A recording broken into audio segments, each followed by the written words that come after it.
actor who portrays, I just love this character name so much, Sensei Sergio St. Carlos. Please welcome Benicio del Toro.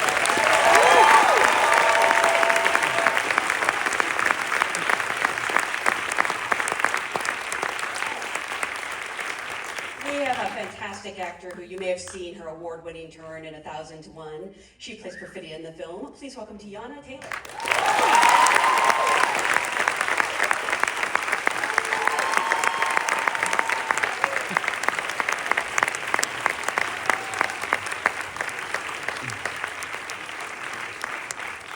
We have a two-time Academy Award-winning actor. To say his performance as Colonel Stephen J. Lockjaw is one of his greatest is no small feat. Please welcome Sean Penn.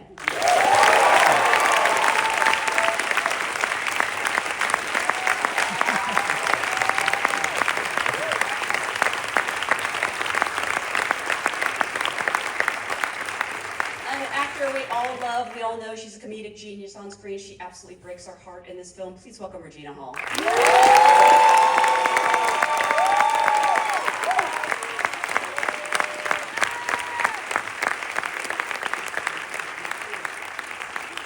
have an incredible actor. I'm going to say this several times this night, and you're not going to believe it each time I say it. This is her first feature film. Please welcome Chase Infiniti.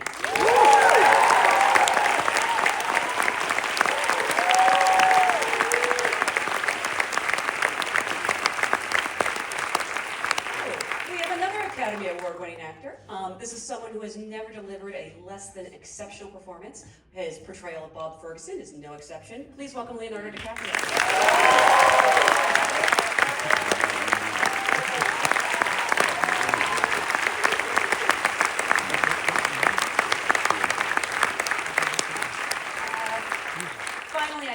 This is a movie that could only come from the brilliant and twisted mind who came up with this unbelievable ride of a movie. He's the film's writer, director, producer. I am so honored, just a little bit intimidated, to welcome Paul Thomas Anderson.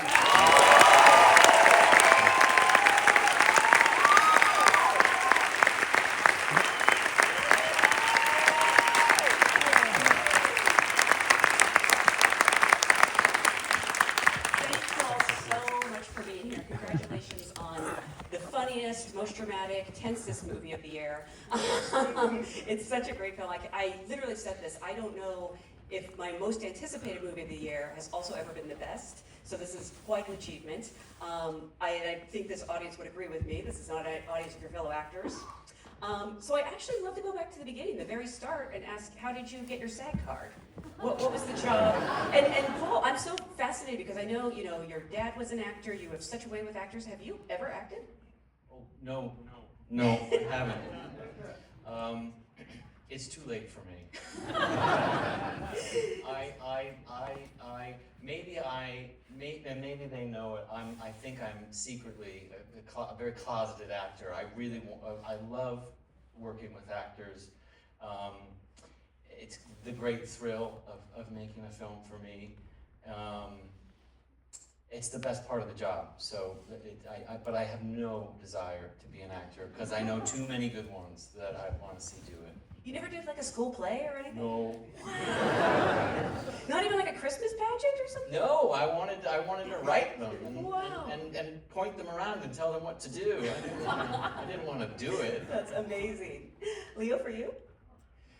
Oh God, it's been a long time. I think I got kicked off of Romper Room. I remember that when I was very young, running up to the camera and saying, "Look at me." But then it was either Mickey's Safety Club, which was an after-school special thing, or a Matchbox toy car commercial where I played a gangster. And I think that's how I got my SAG card and became an actor. A child gangster? I was 12 years old. I was a child gangster. I've always been a child gangster. Chase, for you? I got my SAG card from my very first job I did, which was Presumed Innocent. Wow. Your first TV show? Yes. Wow, that's amazing. Yeah. Regina, for you? I did a McDonald's commercial. Yes. Yeah. And my line was, "And some McDonald's fries." And I thought I was going to be famous. I walked around the street like this. No, without one person recognized me. It was so embarrassing.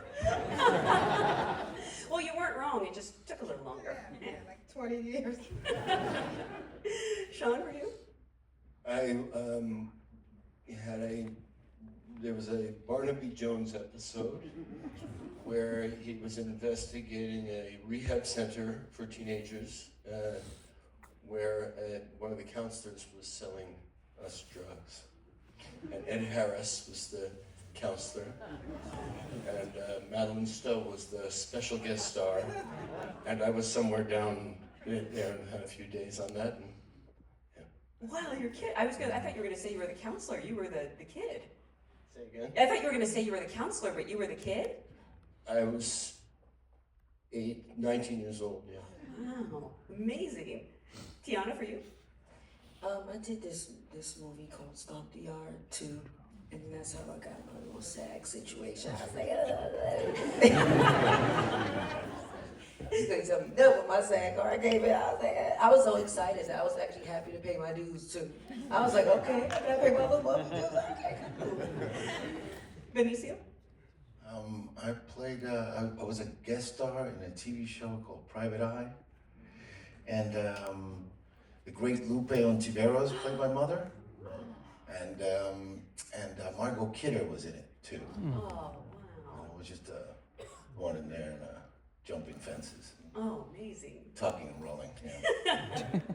Cassandra, have you ever, I feel like you have to be an actor. My because mother was a SAG actor and Really? would not allow me to be an actor. But you Not work, allowed me to go to acting school. When she found out it was a play, she was like, absolutely not, and shut it down. but I mean, you do work sessions and you get to Well, I work opposite read with her. I would always help her learn her lines. I was really good at that, and I think it just fell in that I started reading with her friends and other actors. And so when they first started wanting somebody to find kids, that was me. They hired me to find kids for movies and things. So that was my first job. That's so cool. Well, again, thank you all so much for being here, and congratulations on a fantastic movie. I obviously want to start at the beginning with Paul, because, you know, I'm saying this film is so many things. It's action-packed, it's so timely, it's so unbelievably funny. What was kind of the initial inspiration or spark that became the script for the film? Well, a bunch of different sparks spread about over many different years, but the very, very first spark was to you know, really simply want to make a kind of action adventure film in the desert with car chases. That's just a sort of broad stroke, like, oh, wouldn't that be fun to do one day, you know? And then that idea is in search of a stronger premise than that, you know. And I had a story about a bounty hunter who went around and did bad things for bad folks, and then felt like he needed to change his direction. And that kind of stuck around for a while. And then really this book, Vineland, by Thomas Pynchon, who I adapted his book, Inherent Vice, a few years back ago, was a story that I loved very much. And a central premise there is a central premise that we've stolen of, you know, what happens when revolutionaries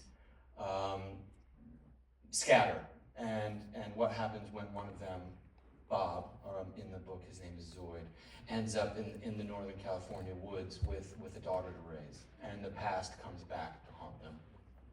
But rather than be respectful of the book like I did with Inherent Vice, I just kind of took what I needed and combined some of these other stories and just started running with it over the years and accumulating material, and kept thinking about these guys to put in the story, and it all just sort of started to come together quite strongly about 7 or 8 years ago. And then, if I'm honest, I think Cassandra and I thought the most important part was finding somebody to play Willa. And absent of finding somebody to play Willa at that time, we just kind of waited and made Licorice Pizza. And then getting back up again, finding the right Willa made it feel like it was really time to make the movie. I'm a big believer that things happen for the right reason, and this movie probably took 20 years because Chase wasn't born yet. This movie was waiting for Chase, Yeah. honestly. I do genuinely feel that. Just the same way it took Leo and I 25 years to work together. Yeah. I feel like that was supposed to happen the way it was supposed to happen. I am a little disappointed you didn't call the movie Vineland, because then you'd have made 2 movies based on the streets where I live. Yeah, and literally on the Yeah. corner of McHayle and Vineland, so. Well, shit, there's always time. How about Cahuenga? Cahuenga. That's the other one. The title of our next film is Cahuenga.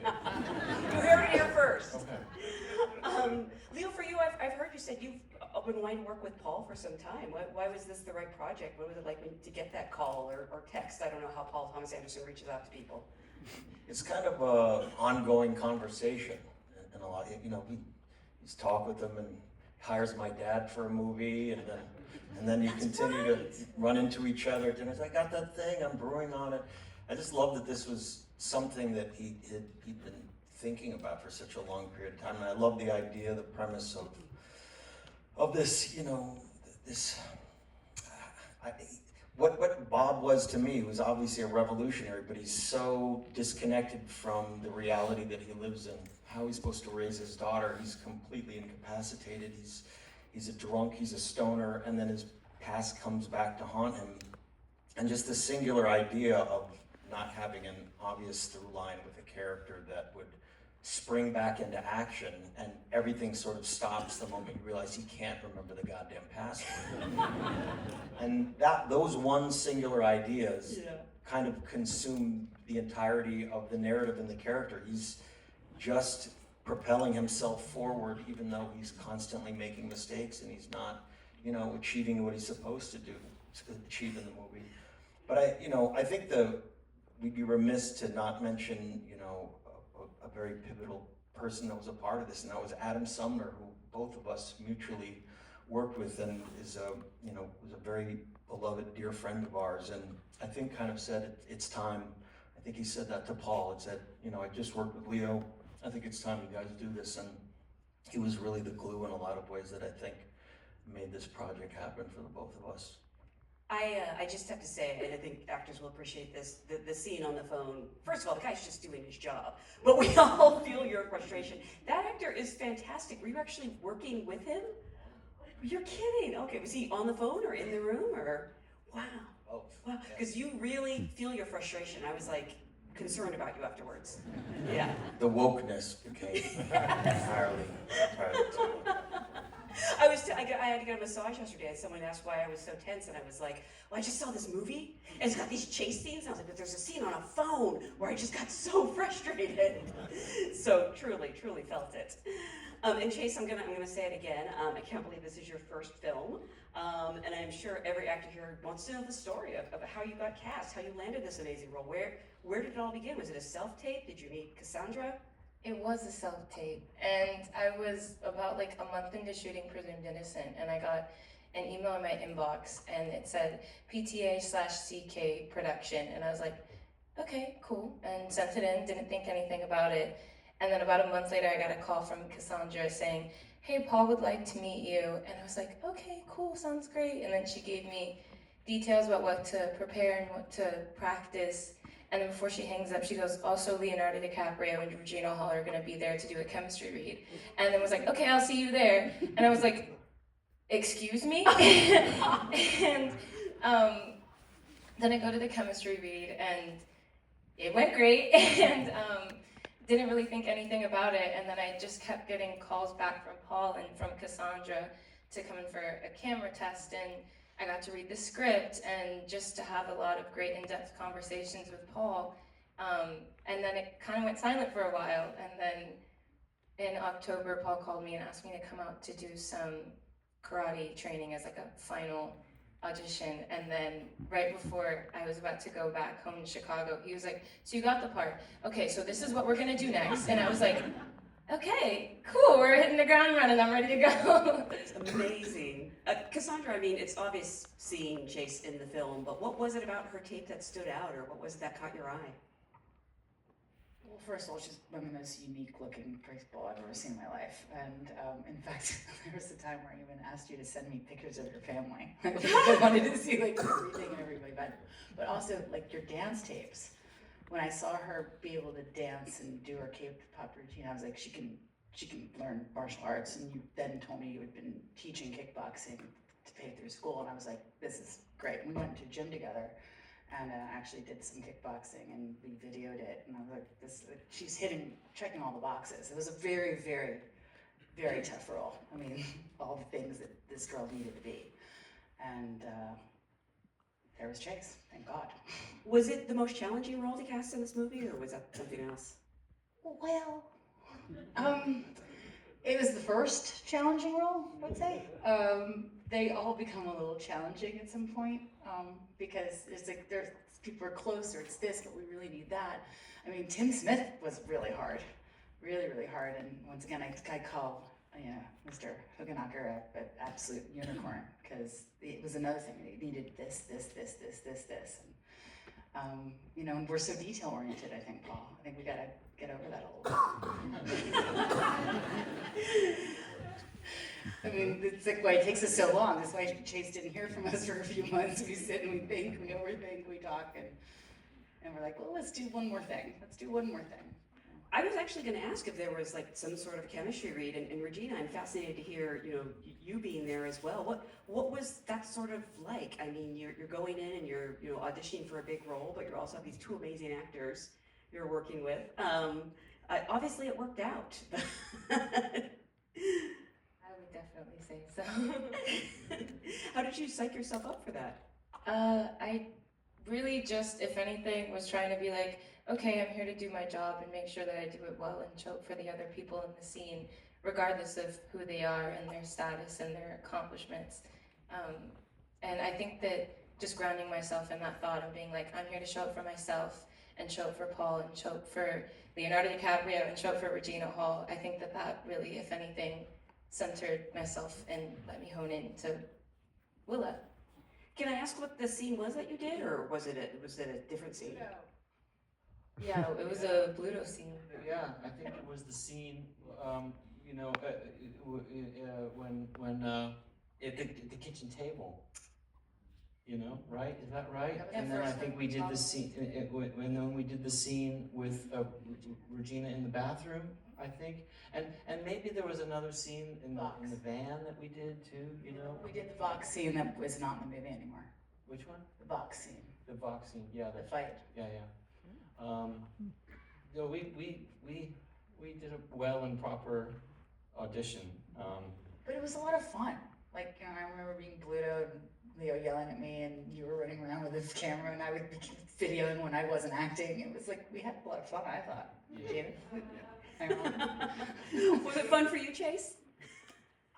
It was like the best playground day ever. I got to thank you. play around with some incredible actors and a director who, I mean, the scope of his mind is insane. And also it was just so funny watching him walk around, like video everything on his iPhone and be like, okay, nice. Okay, next thing that we're gonna do is this. So it was a lot of fun. That's fantastic. And Regina, I wanted to talk about your character as well, because I'm always so excited to see a film that has like a kick-ass female character in it, and this one has no less than 3. So what is it like to get a script and like see all these wonderful roles for women, but also, I've seen you do drama before, I know you can do it, but we really get to see a really complicated side of you in this. It was good. It was great. I love Paul. I wanted to work with Paul for a long time. And so things with Paul evolve. You read a script and which I was very excited to see what a script would be and then what a movie would be. Mm-hmm. And the script is nothing, can I tell it? So in the script, it's the truth. I'm gonna tell it. I can tell it. I'm far enough away from him, I can tell it. In the script, Paul would have what happens, and then there would say something like chaos TBD. And you're like, oh, there's gonna be like a chase, right, car chase. But then he comes out and he's like, so they're gonna go in between these cars, you're gonna run, it's gonna be about 10 miles. We got some cop cars, some helicopters. So your brain can't quite grasp what's in his brain. And so when you're actually shooting it, it's kind of like you're in real time in, filming with him. And he's coming up with stuff and you're creating stuff. So that for me, I'd never worked that much. You know what? No, I got it. No, what it is he does a lot of prep work so that by the time you are there, you're prepared for it, even if you don't know what it is. Yeah. Well, we see your character like really morph from this revolutionary into somebody who kind of has to adapt to a new world. And was it exciting to like sort of chart that journey? Yeah, I mean, it is, I mean, yes, it's exciting. I mean, it's, you know, it's a different role for me. It's the quietest role I've ever played. It's the most internal role I've ever played. You know, it's a lot, it was different for me to have to do a lot without words and more in you know, so that you can feel what she's feeling and she can express that without the words. So it was wonderful. You seem to really kind of enjoy, you're not cast against type, because I've seen you be wonderful in so many things, but you do sort of enjoy casting people like unexpectedly, is that? Well, maybe, but I know Regina. I'll speak of her like she's not here. I know Regina.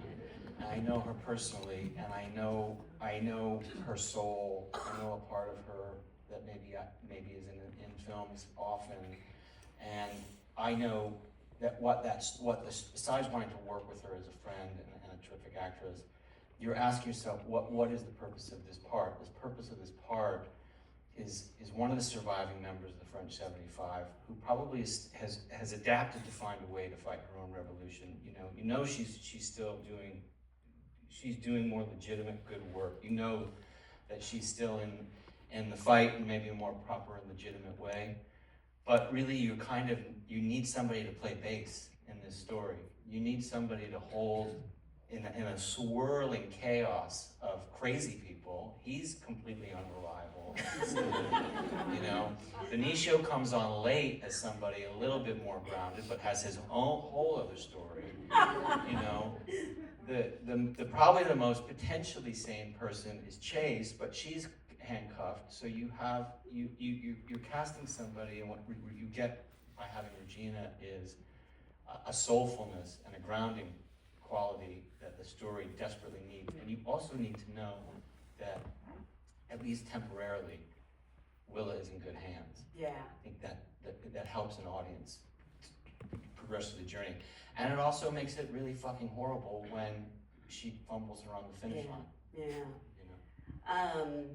Sean, Lockjaw is such a despicable character, but I mean, he is, okay, but I love that you don't necessarily play him as a villain. He is incredibly complicated. He's very dedicated. The word that kept coming to mind was righteous. I kept kind of thinking he was like Javert in some ways. Can you talk about approaching even someone like this as a three-dimensional human and preparing for the movie? The most accurately I can answer that without going on and on is I don't dance. And the reason I don't dance is because if people see me dance, it damages them.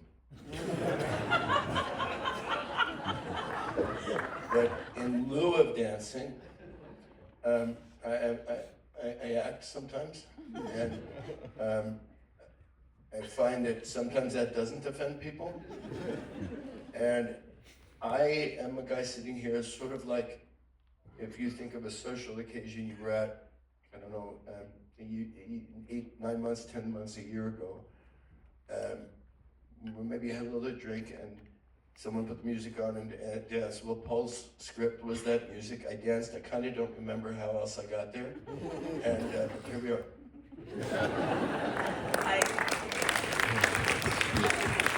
Now I really want to see him dance. Have you ever seen him dance? I got injured watching it one time.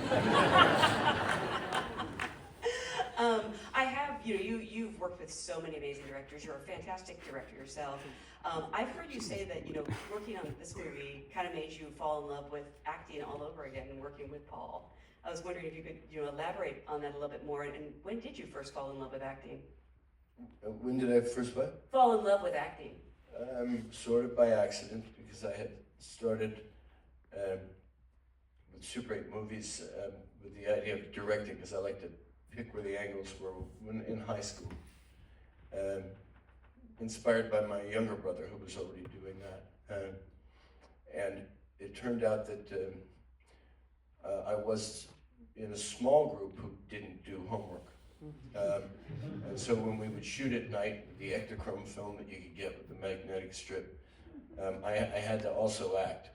And it was occurring to me that I really liked directing, but that in what world would I ask someone to trust millions of dollars on my back to do that? So the next best thing was to follow through on an actor, Anthony Zerbe, who I thought is a wonderful actor, and he had come to career day at my high school. And there was something about his boots that I identified with an actor's boots. I thought I'd walk in them, and I bought a pair just like them at Florsheim. And that was kind of, and then I just jumped in the theater, and it was like that. That's amazing. Did you ever see him again, Anthony, after that? Yeah, I did. I spoke to him maybe 10 years ago. My father directed television, and I remember that he had very high regard for Anthony Zerbe, and I think I might have even been on a set once. He had a great face and very, very good actor. He was always the special guest star on one of the other shows in the 70s. Oh, that's fantastic. And by the way, I'm not convinced that Lockjaw is dead, because that's a guy survived a gunshot to the face and a car crash. You know, there's plenty of Jason movies. That guy didn't die. Michael Myers came back. Just saying. He seems kind of invincible. Sequel, possibly. I'm in. And that will be Cahuenga. Yes. Actually, I think I want you to call your next movie Chaos TBD. Chaos TBD. I like that. The only reason I write Chaos TBD is if you're writing a script, no one wants to read about a car chase. It's like they don't want to see a car chase. You don't want to read about one. It's boring. You know, there's no way to make it exciting. Tiana, again, your character is so complex. I so admire her, but I'm also, I get angry at her. What were sort of your initial thoughts when you read the screenplay, and how did, this casting come about? It's actually crazy because I knew so much about Perfidia before I even got eyes on the script. I remember I was on a road trip and I got a call. It wasn't from an agent, it wasn't from anybody but Paul. He was like, "Hey, what's up?" I said, "Who the fuck is this?"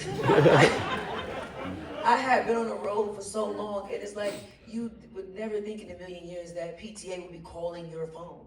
She's like, "Hey, what's up?" I'm like, "Who the fuck is this?" He's like, "It's Paul." So, I was like, "Oh, what's up?" That was like, that's a really good imitation. So, like bedroom voice? No, it was very smooth. But he's already a gentle leader. Like even on set, he's just like, "Yeah, let's just fucking go. Let's get it." It's just always that voice. It's so soothing too. But when he called and he said his name, and it's like I could change my, "Oh, hey, what's going on? How you doing?"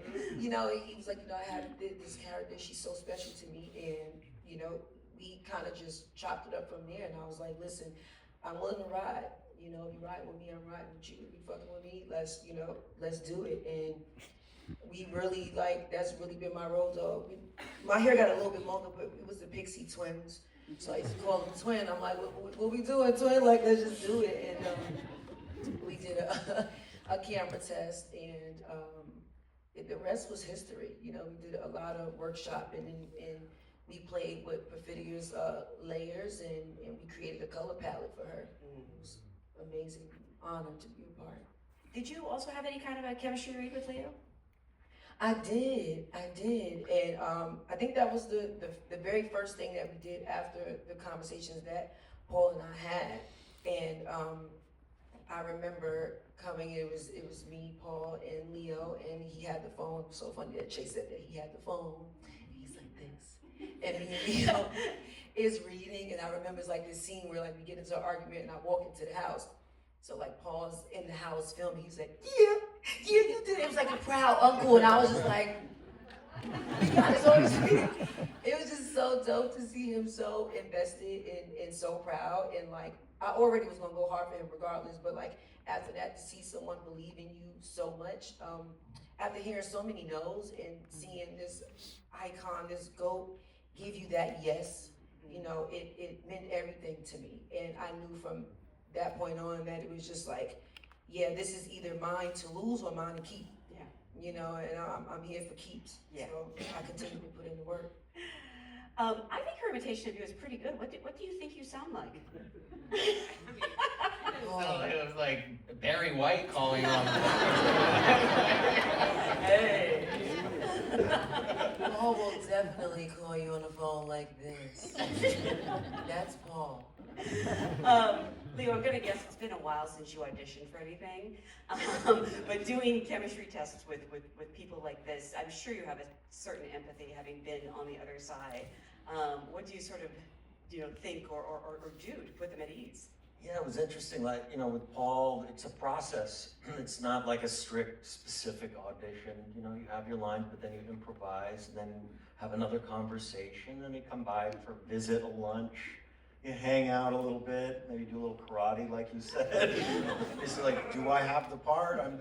But I think we knew that, Chase here, getting Willa was the heart and soul of the movie, and so a lot of thought was put into who this young lady would be that would really carry the emotional weight of the movie. So we just kept meeting with her, and I don't know, the more we got to know her, she embodied this sort of ferocity, this fighting spirit from her mother, but also this incredible innocence as well, and this strange father-daughter dynamic started to develop, and this idea of phones and the miscommunication between generations. Here I am, sort of off the grid, and of course, my daughter would have a phone. She would have a phone, and she would, betray her dad, and that became the whole. All that stuff came from this. You call it a chemistry read, but I think it was digging to find who these characters were, and then of course with the Perfidia character, we just knew that she would bring that amazing dynamism and the improvisation, because we're all in the wake of her carnage throughout the rest of the movie. I mean, every character is affected by her actions, and we knew we needed somebody with that type of ferocity and talent like Teyana. And I love your scenes with Benicio. The whole section of you two together. I'm demanding like a buddy movie, road comedy movie called Cahuenga. Benicio, what I really want to know is was this part as fun as it looked? Because it looks like you were having a blast. You get to throw Leonardo DiCaprio out of a moving car. Yeah, I was taking care of the diamond, making sure he doesn't fall. That's the future of Hollywood right there, the future of our movie. So I was paying attention. But I think the one thing that Paul does that is, aside from the fact that he's really prepared, that he's what he is, one of the great filmmakers working right now, he creates this ambience on the set where he loves to laugh. And all I remember was laughing with him. When you ask, and Leo is very funny, off camera. So I was just sandwiched in this laughter booth. And for me, it was very relaxing because I was coming in from doing another film. I was rushing right into this. I was a little like, what's gonna happen here? And it was just a nice embrace to try to discover your character while doing it, So, and I appreciate that, and from both Leo and Paul, because they did help a lot. I mean, your character is also a revolutionary, and you have to do all this fighting, and I think you did a lot of your own stunts. I was sort of curious for all of you, did they send you to some sort of like a training camp for revolutionaries so you could learn to handle guns and do all these things? Mine involved sitting on the couch and smoking pot. So method. I mean, we learned how to shoot guns, but he didn't pre-train us for the running. That was one of the things to be determined. One day we just popped up and said, so you guys are gonna run 10 blocks, and then we're gonna have the helicopter up there, and we gotta pop and running, whooped my ass.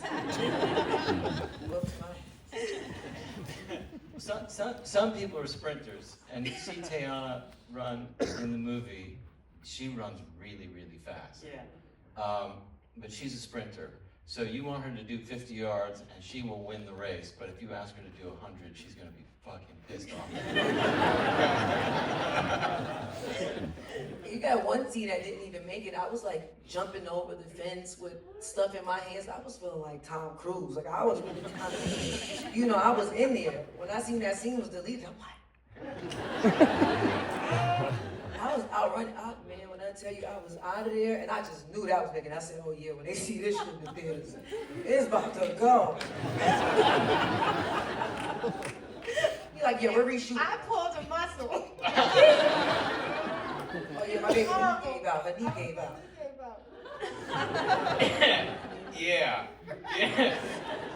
Regina pulled a muscle, and the stunt guy came, the gun guy came over and he said, is there something I didn't read in the script? Does Deandra get shot inside the bank? I said, what are you talking about? She said, well, she's limping. I just need to be prepared when we shoot the bank scene in a few days that she's not getting shot, right? No, she's not getting shot. She pulled a muscle.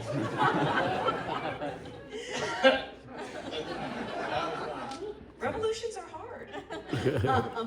Sean, your character, I mean, there's so much about him, the way he walks, you know, the way his hair looks. I'm just sort of curious how you knew that character, if you put in any specific research or looked into, you know, if you knew something about people in the military.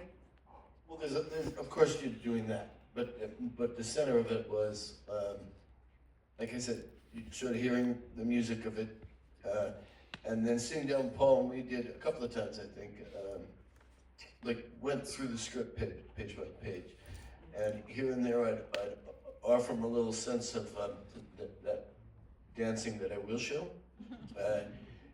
and I think, I mean, the way I'm looking at it now is he felt that will work, and I'll monitor it, and he did, and which was great.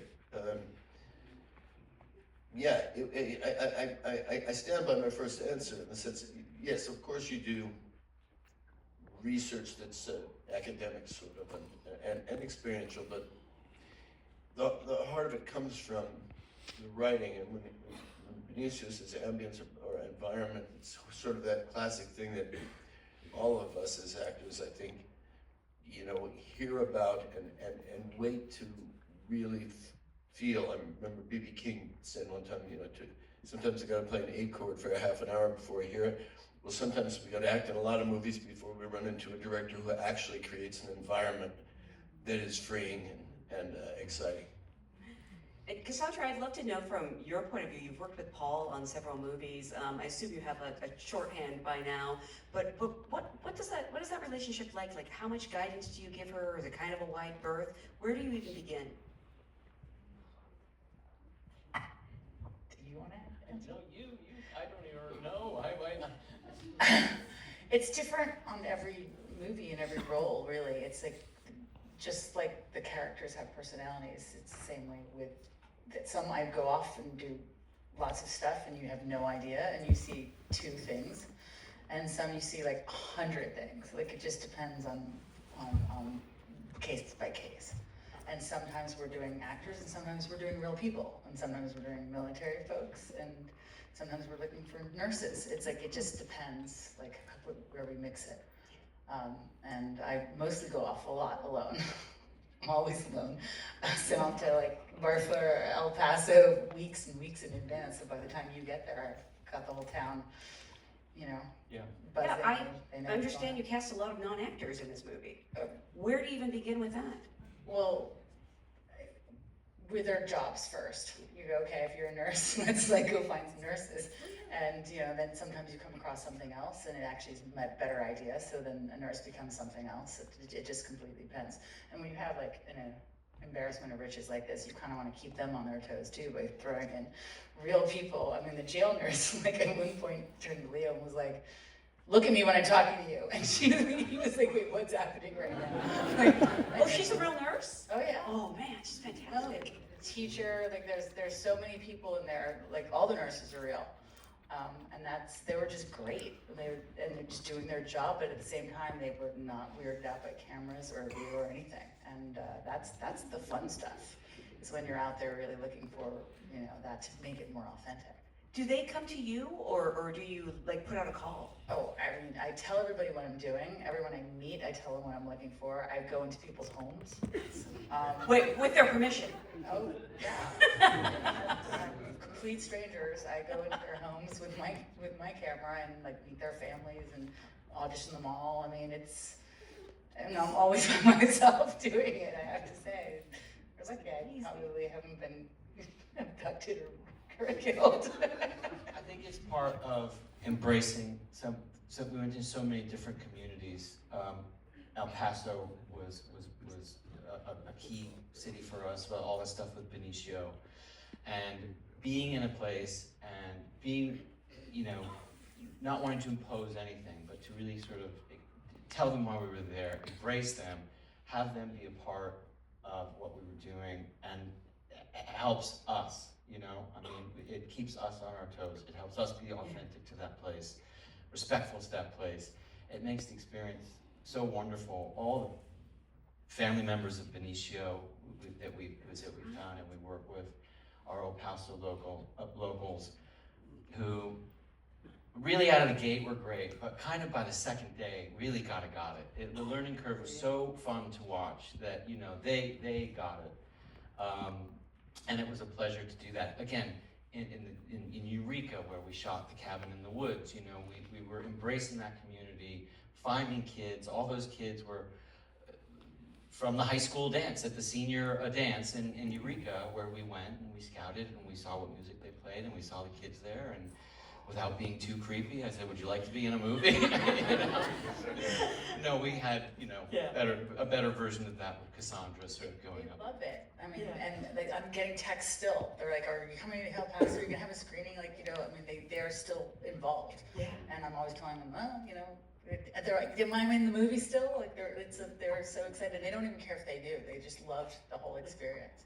Well, Benicio, do you like working with non-actors? Do you find it keeps you on your feet? Yeah. It's I think that's another thing. I think the first scene we did was with Leah walking into that store. We just met the owner, and we gave her a name, and we just went for it. And I think it did help so much for my relationship with Leo. Just the chaos was just, we were feeding from it, and everybody was in on it, and we were yelling at them, and I was opening the cashier, but there was real money there, and I was taking it out. I give it back. But it really helped ground everything. Well, again, I want to congratulate you on a fantastic movie. I want to remind everyone, this movie comes out on my birthday, September 26th. So as a gift to me, please pay to go see it. Spread the word. I want to thank you for being a great audience. Thank you all so much for being here.